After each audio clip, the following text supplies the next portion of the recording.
नमस्कार दोस्तों, मैं सोनम जैन और आप सभी देख रहे हैं एस टी सोनम चैनल पर आप सभी का स्वागत है। दोस्तों, आज की कहानी है रिश्तों के बदलते रंग। यदि आप सभी को मेरे द्वारा लिखी गई यह कहानी पसंद आए तो चैनल को सब्सक्राइब कर लीजिएगा और पास में जो बेल आइकन का बटन है उसे प्रेस जरूर कर दीजिएगा, क्योंकि उससे ही मिलेंगी आप सभी को मेरी आने वाली हर कहानी की नोटिफिकेशन। कहानी पसंद आने पर वीडियो को लाइक जरूर कीजिएगा, क्योंकि जब आप करते हैं वीडियो को लाइक तो मुझे मिलती है नई नई कहानियाँ लिखने के लिए प्रेरणा। और हाँ, कहानी को अपनों के साथ शेयर करना बिल्कुल ना भूलें। तो चलिए कहानी शुरू करते हैं। सावित्री जब अपने बेटे रवि को खाने में खीर पूरी अपने हाथ से खिला रही थी, तभी रोहन आकर कहता, माँ भूख लगी है, खाना दो ना। तब सावित्री ने कहा, जा किचन में बासी रोटी रखी है, जाकर खा ले। जब देख, मेरे बेटे के खाने पर नियत डरता रहता है। रोहन वहाँ से रसोई घर में चला जाता और अचार के साथ बासी रोटी खाने रखता। सावित्री रोहन की सौतेली माँ थी और वह रोहन को बिल्कुल भी पसंद नहीं करती थी। रोहन जब 5 वर्ष का था तब उसकी माँ का देहांत हो गया था। रोहन के पिता अक्सर काम के सिलसिले में शहर से बाहर रहा करते थे। रिश्तेदारों और परिचित ने कहा, तुम्हें रोहन का ख्याल अकेले रखने में परेशानी होगी तो तुम दूसरी शादी कर लो। 2 महीने बाद रोहन के पिता ने सावित्री से दूसरी शादी कर ली और सबने रोहन से कहा, यह तुम्हारी नई माँ है। रोहन बहुत खुश था अपनी नई माँ पाकर, लेकिन सावित्री ने कभी रोहन को अपना बेटा माना ही नहीं। वह तो रोहन को देखना तक पसंद नहीं करती थी और रोहन जब अपनी नई माँ के आगे पीछे घूमता तब सावित्री उससे गुस्सा हो जाती और कहती, क्यों मुझे परेशान करता रहता है, जा एक जगह जाकर बैठ जा। जिस पर रोहन उदास हो जाता। इसी तरह दिन निकलते गए और 2 वर्ष बाद सावित्री ने एक छोटे से बेटे को जन्म दिया, जिसका नाम रवि रखा गया। और अब तो सावित्री का पूरा ध्यान अपने बेटे रवि पर ही रहता। रोहन भी अपने छोटे भाई के आने से बहुत खुश था। भाई उसे खिलाने के लिए जाता तो सावित्री उसे धक्का देकर वहां से भगा देती। रोहन के पिता तो अक्सर शहर से बाहर रहते थे, इसलिए उन्हें सावित्री के इस व्यवहार का कुछ अंदाजा ही नहीं था और रोहन ने भी कभी अपनी नई माँ की शिकायत नहीं की थी। वक्त का पहिया चलता गया और 5 वर्ष में सावित्री फिर एक और बार गर्भवती हुई। घर में फिर खुशियों का माहौल आया, लेकिन उन खुशियों को नचल लगते वक्त नहीं रखी। सावित्री का जब चौथा महीना चल रहा था तब सावित्री अपने पति के साथ डॉक्टर को दिखाने के लिए जाती। तभी उनका एक्सीडेंट हो जाता। आसपास के लोग उन्हें अस्पताल लेकर जाते। जब यह खबर पड़ोसियों को मिलती तब वह रोहन और रवि को भी अस्पताल ले जाती। सावित्री और उनके पति का इलाज चल रहा था। डॉक्टरों की पूरी कोशिश के बाद भी वह दोनों में से एक को नहीं बचा सके। जाने के पहले रोहन की सौतेली माँ ने उससे कहा था, बेटा मैंने तो तुझे कभी अपना बेटा नहीं माना। मैंने तेरे साथ बहुत गलत व्यवहार किया, लेकिन तू इसका बदला रवि से मत लेना। वह बहुत छोटा है, उसका ख्याल रखना। अब तेरे सिवा उसका इस दुनिया में कोई नहीं। इन शब्दों के साथ वह इस दुनिया से भी चली जाती हैं। रोहन ने अपनी माँ को वचन दिया था कि वह रवि को कभी भी अकेला नहीं छोड़ेगा, वह उसका ख्याल रखेगा, उसके लिए माता पिता दोनों की भूमिका निभाएगा। 12 वर्ष के रोहन ने रवि की जिम्मेदारी ले ली। अब वह अपने लिए काम देखने लगा, जिससे अपने छोटे भाई को वह पढ़ा लिखा सके। एक चाय की दुकान पर उसे काम भी मिल गया, लेकिन इससे उसके घर का खर्च चल रहा था। लेकिन उसे रवि की पढ़ाई के लिए और मेहनत करनी थी, जिसके लिए उसने घर घर जाकर सुबह से पेपर देना शुरू किया और 2-4 काम भी वह ढूंढ लेता। अब रोहन इतना कमा लेता जिससे रवि को एक अच्छी शिक्षा भी मिल जाए और घर के खर्च भी चल रहे थे। लेकिन रोहन और पैसे कमाना चाहता था, जिससे उसके भाई को कभी जिंदगी में किसी भी चीज़ की कमी महसूस ना हो, जिसके लिए वह दिन रात मेहनत करता। और आज 14 वर्ष बाद रोहन के पास हर एक सुख सुविधा की वस्तु है। आज उसकी खुद की कंपनी है और लाखों का कारोबार है। वह अपने भाई की हर छोटी बड़ी इच्छा पूरी करता। रवि भी रोहन से बहुत प्यार करता था और कोई भी काम उसके पूछे बिना नहीं करता। रवि घर आकर कहता, भैया देखिए, मैंने इस बार भी तोहर क्लास में टॉप किया है। रोहन, मैं तो जानता ही था कि टॉप तो मेरा भाई करेगा, और एक गिफ्ट रवि को देता। रवि ने कहा, यह क्या है भैया? रोहन कहता, मेरे भाई ने इतनी मेहनत की है, इतनी पढ़ाई की है, जब जाकर तो क्लास में टॉप आया है ना, तो एक छोटी सी गिफ्ट तो बनती ही है। क्या है इसमें भैया? रवि ने पूछा। तब रोहन कहता है, खुद ही खोल कर देख रे। रोहन गिफ्ट खोल कर देखता तो महंगा आईफोन था। तब रवि कहता, आईफोन? भैया यह तो बहुत महंगा है।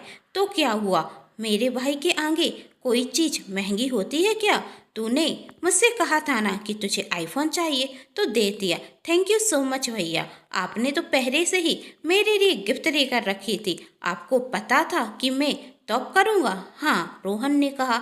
अच्छा भैया, मैं अपना यह आईफोन सभी दोस्तों को दिखाकर आता हूँ और सबको खुशखबरी भी देकर आता हूँ, कहते हुए रवि वहाँ से जाने लगता। तभी रोहन ने कहा, शाम को जल्दी घर आ जाना, तेरे टॉप करने की खुशी में एक घर पर पार्टी रखी हुई है, अपने सभी दोस्तों को बुला लेना। पार्टी?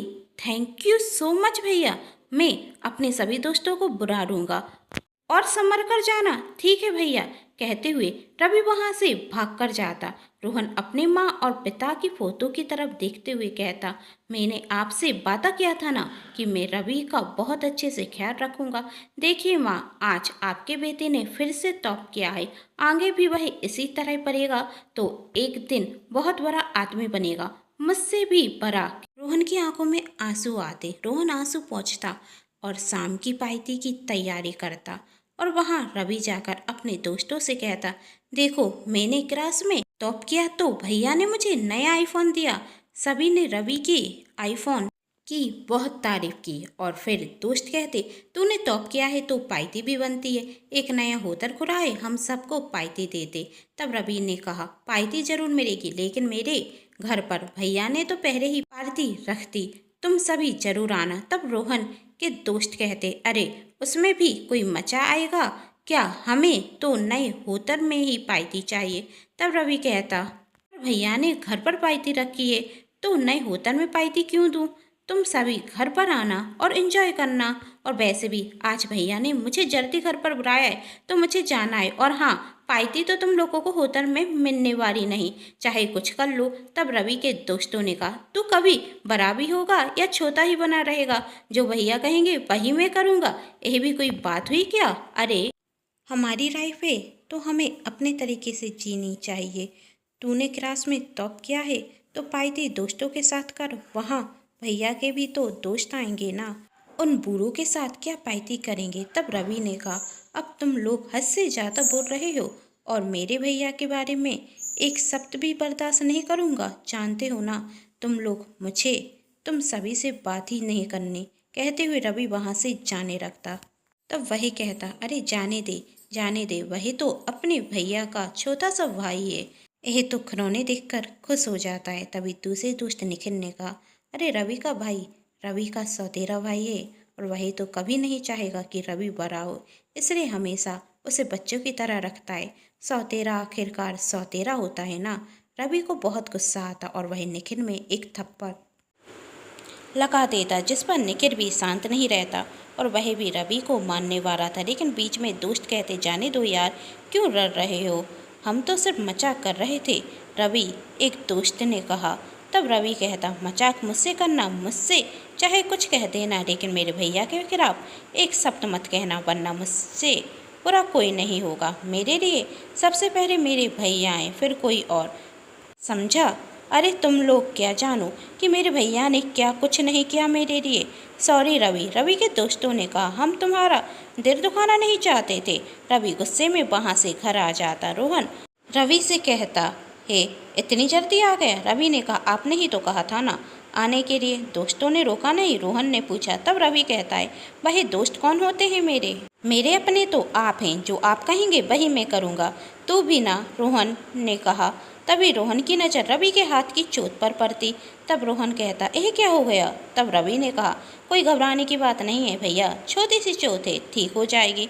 पर कैसे रखी? रोहन ने दवा लगाते हुए पूछा। तब रवि कहता, बस लग गई। तब रोहन कहता, किसी से झगड़ा किया ना तूने? तब रवि कहता, हाँ किया है, यदि आपके बारे में कोई कुछ कहेगा तो मैं सबसे झगड़ा करूँगा। क्या दुनिया से डर जाएगा मेरे लिए? रोहन ने कहा, हाँ भैया। रवि कहता, ज़रूरत पड़ी तो वो भी कर लूँगा, इतना प्यार करता है मुझसे? रोहन ने कहा, रवि हाँ, सबसे ज़्यादा, क्योंकि आप मेरी दुनिया हैं और आपके बिना तो मेरी ज़िंदगी की कल्पना भी नहीं। मुझे तो सही से अपने माता पिता का चेहरा भी याद नहीं। आप ही तो मेरे लिए सब कुछ हैं। अब बस भी करो, रोहन ने कहा, और जाकर अपने कमरे में तैयार हो जाओ। रवि अपने कमरे में जाता तो बेड पर रखे नए कपड़े देखता। रवि उन कपड़ों को उठाता, तभी रोहन वहाँ आता और कहता, पसंद आए? बहुत पसंद आए, थैंक यू भैया। रवि ने कहा, अच्छा हुआ आप मेरे लिए नए कपड़े लेकर आ गए, वरना मैं तो यही सोच रहा था आज रात की पार्टी में क्या पहनूं। आप तो मेरी ख्वाहिश करने के पहले ही पूरी कर देते हैं। अपने छोटे भाई के लिए इतना तो मैं कर ही सकता हूँ। थैंक यू भैया, रवि ने कहा। अच्छा ठीक है, तू जल्दी से तैयार हो जा, मैं जब तक देखता हूँ पार्टी में कोई कमी ना रह जाए। ठीक है भैया, रवि ने फिर कहा। शाम को सभी गेस्ट आने रखते। पार्टी में रवि के वह दोस्त भी आए थे जिनकी कुछ वक्त पहले रवि से लड़ाई हुई थी। उसके दोस्त रवि से माफ़ी मांगते। रवि अभी भी गुस्से में था। तभी रोहन वहां आकर कहता, रवि जब तुम्हारे दोस्तों तुमसे माफ़ी मांग रहे हैं तो इन्हें माफ़ कर दो और पार्टी एंजॉय करो। तब रवि कहता, भैया कह रहे हैं इसलिए तुम सबको माफ़ कर रहा हूँ, वरना कभी नहीं करता। और अपने दोस्तों के साथ पार्टी एंजॉय करने लगता। उस पार्टी में रोहन के परिचित और बहुत बड़े बिजनेसमैन भी आए हुए थे, जिनमें से एक थे संजय। संजय रोहन के पास आकर कहते, पार्टी तो बहुत अच्छी है। रोहन ने थैंक यू कहा। तब संजय रोहन को अपनी बेटी आरती से मिलवाते और बताते, अभी वह भी यूएस से पढ़ाई कर कंप्लीट कर आई है। रोहन थोड़ी देर आरती से बात करता और फिर दूसरे मेहमानों से मिलने रखता। थोड़ी देर बाद पार्टी खत्म होती और सभी गेस्ट अपने अपने घर चले जाते। दूसरे दिन रवि अपने कमरे में सो रहा था। रोहन ऑफिस के लिए निकल रहा था। तभी संजय जी रोहन के घर आते। रोहन संजय जी को देखकर आश्चर्य में पड़ता और कहता, आप अचानक से, कोई जरूरी काम था क्या? तब संजय रोहन से कहते हैं, रोहन क्या हम 5 मिनट बात कर सकते हैं? क्यों नहीं, रोहन ने कहा, और वह दोनों वहीं सोफे पर बैठ जाते। रोहन मेड से कहता कि चाय और नाश्ता लेकर आओ। तब संजय जी कहते, इसकी कोई ज़रूरत नहीं, मैं तुमसे कुछ ज़रूरी बात करने के लिए आया हूँ। रोहन ने कहा, कहिए आपको मुझसे क्या बात करनी है? तब संजय जी कहते, रोहन मैं तुम्हें बहुत पहले से जानता हूँ और यह भी जानता हूँ कि तुम बहुत अच्छे इंसान हो। तब रोहन कहता, आप कहना क्या चाहते हैं? तब संजय जी ने कहा, मैं तुमसे घुमा फिरा कर बात नहीं करूँगा, मैं यह कहना चाहता हूँ कि तुम मुझे शुरू से ही बहुत पसंद हो। बस एक बार मैं अपनी बेटी को भी तुमसे मिलाना चाहता था, इसलिए कर जो तुमने पार्टी रखी थी उसमें अपनी बेटी को लेकर आया था और उसे भी तुम बहुत पसंद आए, इसलिए मैं अपनी बेटी का रिश्ता तुम्हारे लिए लेकर आया हूँ। क्या तुम मेरी बेटी से शादी करोगे? तब रोहन कहता, आपकी बेटी बहुत सुंदर भी है, समझदार है, पढ़ी लिखी है, उसे बहुत अच्छे लड़के मिल जाएंगे, लेकिन मैं आपकी बेटी से शादी नहीं कर सकता। पर क्यों? संजय ने पूछा, क्या मैं इसकी वजह जान सकता हूँ? आखिर मेरी बेटी में क्या कमी है? तब रोहन कहता, आपकी बेटी में कोई कमी नहीं, उससे तो कोई भी लड़का शादी कर लेगा, पर मैं नहीं कर सकता। सच तो यह है कि मैं शादी करना नहीं चाहता, मुझे किसी से भी शादी नहीं करनी। पर क्यों, क्या इसकी वजह जान सकता हूँ मैं? संजय ने कहा। तब रोहन कहता, हर वजह बताना जरूरी नहीं होता, आप अपनी बेटी के लिए कोई और लड़का देख लीजिए। संजय जी उदास होकर वहाँ से चले जाते और रोहन ऑफिस के लिए निकल जाता है। संजय घर जाकर आरती को सब बता देते कि रोहन ने शादी से इनकार कर दिया है। जब आरती ने वजह पूछी तो संजय जी ने कहा, रोहन कहता है कि उसे शादी ही नहीं करनी। आखिर क्यों? आरती के मन में ख्याल आया, रोहन तो देखने में स्मार्ट रखता है, छोटी ही उम्र में कितना नाम कमा लिया है, ऐसे इंसान तो कोई भी लड़की शादी करना चाहेगी। रोहन शादी करना आखिर क्यों नहीं चाहता? इसके पीछे क्या वजह होगी? आरती के मन में यही सवाल चल रहे थे और वह अपने सवालों का जवाब लेने के लिए एक दिन रोहन के घर जाती। रोहन आरती से कहता, मैंने आपके पापा को अपना जवाब दे दिया है। तब आरती कहती है, आपने पूरा जवाब नहीं दिया, आप शादी करना क्यों नहीं चाहते? तब रोहन कहता, हर क्यों का जवाब नहीं होता और इस क्यों का जवाब देना मैं ज़रूरी नहीं समझता। मुझे ऑफिस के लिए देर हो रही है, आप बैठिए, मैं आता हूँ। और मेट से कहता है, मैडम के लिए जूस लेकर आओ। कहते हुए रोहन वहाँ से चला जाता। तब आरती मन में सोचती है, दिखने में स्मार्ट है, बहुत कम उम्र में नाम कमाया है तो घमंड तो होगा ही, और इसका यह घमंड ही है जिस कारण इसे शादी नहीं करनी। और अब तो मुझे भी ऐसे घमंडी लड़के से शादी नहीं करनी। तभी आरती की नज़र सामने रखी हुई डायरी पर पड़ती है। वह डायरी उठाकर देखती तो उसमें रोहन के बारे में लिखा हुआ था। रोहन अपनी हर छोटी बड़ी बात उस डायरी में लिखता। आरती उस डायरी को पन्ने रखती। उसमें लिखा था, जब मैं 5 वर्ष का था तब मेरी माँ मुझे छोड़कर चली गई। आरती डायरी आगे पढ़ती कि तभी मैथ के आने की आवाज़ आती। आरती फटाक से डायरी बंद कर कर अपने बैग में रख लेती। मैथ आरती को जूस देती। तब आरती ने कहा, कोई ज़रूरत नहीं है इसकी, और कहकर वहाँ से चली जाती। घर जाकर आरती एक ही दिन में पूरी डायरी पढ़ लेती। डायरी पूरी पढ़ने के बाद आरती की आंखों से आंसू बहने लगते। आखिरी में डायरी में लिखा हुआ था, कई लड़कियों के रिश्ते आए, हर बार मैं मना कर देता था और मुझे कोई फर्क भी नहीं पड़ता था, लेकिन जब आरती के लिए मना किया तो कुछ अजीब सा लगा। आरती कुछ अलग है। इतनी पढ़ी लिखी होने के बाद भी एकदम सिंपल। सच तो यही है कि कहीं ना कहीं आरती मुझे भी पसंद है, लेकिन फिर भी मैं आरती से शादी नहीं कर सकता क्योंकि मैं अपने भाई को खोना नहीं चाहता। मुझे डर है कहीं आरती से शादी करने के बाद वह मुझे मेरे भाई से अलग ना करते। मेरी सौतेली माँ ने भी तो मुझे अपना नहीं पाया था, तो आरती के आने के बाद मेरे और मेरे भाई के रिश्ते के बीच दरार आ गई। तो आरती ने मेरे भाई के साथ कोई गलत व्यवहार किया तो मैं यह सब बर्दाश्त नहीं कर पाऊंगा, और मैं उस कठिन परिस्थिति पर नहीं जाना चाहता जब मुझे अपनी पत्नी और भाई में से किसी एक को चुनना पड़े। आरती बहुत अच्छी लड़की है और मुझे यह भी डर है, क्या पता मैं एक अच्छा पति बन भी पाऊंगा या नहीं। और सच यह है कि मैं हमेशा अपने भाई के साथ रहूंगा, और इसके लिए ही मैंने यह निर्णय लिया है कि मैं कभी शादी नहीं करूंगा। यह पढ़ने के बाद आरती की आंखों से आंसू बहने लगे, और दूसरे ही दिन आरती रोहन के घर जाती और वह रोहन को डायरी देती। रोहन कहता है, यह डायरी तुम्हारे पास कैसे आई? आरती ने कहा, झूठ नहीं कहूँगी, कर तुम्हारे चले जाने के बाद मेरी नज़र इस डायरी पर पड़ी और मैंने डायरी खोलकर देखा तो उसमें तुमने अपने बारे में लिखा था, और मैं जानना चाहती थी कि तुमने क्या लिखा है, इसलिए यह डायरी जानबूझकर मैं अपने साथ ले गई थी और मैंने सब कुछ पढ़ लिया। और वह बच्चा भी मुझे पता चल गई कि आप शादी करना क्यों नहीं चाहते, लेकिन मैं आपसे इतना ही कहूँगी, आपके अतीत के बारे में जानकर आप अपने भाई से इतना प्यार करते हैं, यह जानकर आपकी अहमियत मेरी नज़रों में और बढ़ गई। और मैं आपसे वादा करती हूँ, यदि आप मुझसे शादी करेंगे तो आप दोनों भाइयों में कभी दरार नहीं आएगी। रवि को आपने अपना बेटा माना है, मैं भी रवि की भाभी माँ बनने के लिए तैयार हूँ। तब रोहन कहता, आपको यह अधिकार किसी ने नहीं दिया कि आप चुपके से मेरी डायरी लेकर जाएं। अब आप सब कुछ सच जान चुके हैं तो यहाँ से चली जाइए, क्योंकि आपकी बातें मेरा फैसला नहीं बदल सकती। मैं अपने भाई से दूर नहीं रह सकता। आरती वहाँ से चली जाती। इस बात को आज 5 वर्ष बीत गए।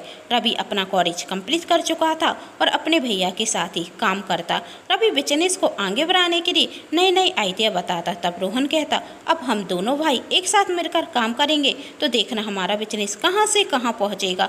रवि कहता, भैया मैं तो हर वक्त आपके साथ हूँ, और रवि के बताए गए आइडिया की वजह से बिजनेस को कामयाबी भी मिल रही थी। एक दिन रवि जब ऑफिस जा रहा था तभी उसकी कार एक स्कूटी से टकरा जाती। शुक्र था वही लड़की जो स्कूटी चला रही थी उसे कुछ नहीं हुआ। रवि ने कार से उतरकर उसे सॉरी कहा। तभी वही लड़की गुस्से में कहती, अंधे हो क्या, दिखता नहीं मेरी स्कूटी की लाइट टूट गई, पैसे तो तुम्हें ही देने होंगे। हेलमेट उतारते हुए उस लड़की ने कहा। रवि कहता, मैं पैसे दे दूंगा। तो अच्छा, बहुत पैसा है तुम्हारे पास, उस लड़की ने कहा, इसलिए चाहे किसी की स्कूटी ठोकते फिरते हो। वही लड़की बोलती जा रही थी। रवि उसे पैसे देता और वहाँ से चला जाता। ये पैसे वाले लड़के ना ऐसे ही होते हैं, उस लड़की ने कहा। फिर 2 दिन बाद रवि मॉल में जाता तो वही लड़की उसे मिलती और वही रवि से सॉरी कहती। रवि ने कहा, आप कौन हैं और मुझसे सॉरी क्यों कह रहे हैं? तब वही लड़की कहती, शायद आपने मुझे पहचाना नहीं, आप मुझे क्यों पहचानेंगे, गलती तो मैंने की थी ना। रवि कहता, कौन सी गलती, मुझे तो कुछ याद ही नहीं आ रहा है। तब वही लड़की कहती, 2 दिन पहले आपकी कार जिस स्कूटी से टकराई थी मैं वही हूँ। उस दिन मैंने आपसे क्या कुछ नहीं कह दिया, जबकि गलती मेरी थी।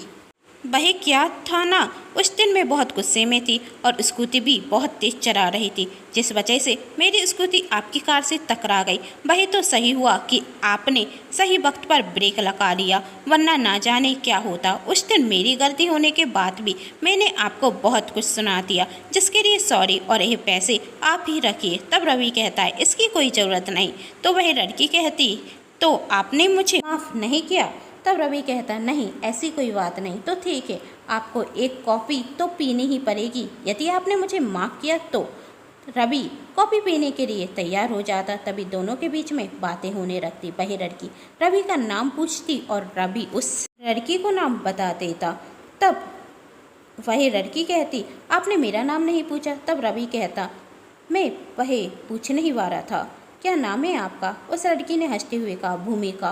कॉफ़ी पीने के बाद रवि वहाँ से जाने लगता। तभी भूमिका रवि को रोकते हुए कहती रवि जी, गलती तो मेरी थी, भरपाई आप क्यों करेंगे? प्लीज़ आप अपने पैसे रख लीजिए ना, वरना मुझे अच्छा नहीं लगेगा। रवि आप इतना संकोच क्यों कर रही? लेकिन आपको अच्छा नहीं लग रहा है तो मैं पैसे रख लेता हूँ। पैसे लेते हुए रवि वहाँ से चला जाता। फिर रास्ते में या दोस्तों की पार्टी में रवि की भूमिका से मुलाकात होती रहती। अब इसी तरह दोनों की मुलाकात बढ़ती गई, दोनों की अच्छी दोस्ती हो गई। इस बात को 6 महीने हो गए थे। अब यह दोस्ती प्यार में बदलने लगी थी। भूमिका रवि से कहती कि मैं तुमसे बहुत प्यार करती हूँ, तुम्हारे बिना रह नहीं सकती। रवि ने कहा मैं भी तुमसे बहुत प्यार करता हूँ और मैंने तो सोच भी लिया है कि आज ही तुम्हें अपने भैया से मिलवाऊंगा और फिर हम दोनों की शादी भी हो जाएगी। यह सुन भूमिका खुश होती। रवि भूमिका को लेकर रोहन के पास जाता है और कहता भैया यह मेरी दोस्त भूमिका है और मैं इससे बहुत प्यार करता हूँ और हम दोनों शादी करना चाहते हैं। तब रोहन भूमिका को देखता और कहता नहीं रवि, यह शादी नहीं हो सकती। जब रवि ने इसका कारण पूछा तो रोहन कहता है क्योंकि इस लड़की को मैं पहले से जानता हूँ और इस लड़की का काम है पैसे वाले लड़कों को फंसाकर उनसे पैसा ऐंठना। यह तुमसे प्यार नहीं करती, तुम्हारी दौलत से प्यार करती है और तुम भी इससे दूर ही रहो तो अच्छा। भूमिका यही सब सुनकर रोते हुए वहाँ से चली जाती। रोहन भी वहाँ से चला जाता है। रवि वही खड़ा था, उसे कुछ भी समझ में नहीं आ रहा था। वह अपने भैया की सुने जो उसके लिए पूरी दुनिया से भी बढ़कर है, या भूमिका की जिससे वह बहुत प्यार करता था। रवि अपने भैया की बात कभी नहीं टालता था, तो क्या इस बार भी रवि अपने भैया की बात मानेगा या भूमिका जिससे वह बहुत प्यार करता था उसके पास जाएगा? आखिर दोनों में से किसे चुनेगा रवि? और यदि रवि अपने भैया को छोड़कर चला गया तो रोहन जी पाएगा? जानना चाहते हैं तो कहानी का आगे का भाग जरूर देखें, जिसके लिए कर लीजिए चैनल को सब्सक्राइब, क्योंकि जब भी मैं लेकर आऊँ इस कहानी का नया भाग तो आप सभी को पता चल सके। कहानी पसंद आने पर अपनों के साथ शेयर कीजिएगा, वीडियो को लाइक कीजिएगा और चैनल को सब्सक्राइब तो आप सभी कर ही चुके होंगे। Thanks for watching.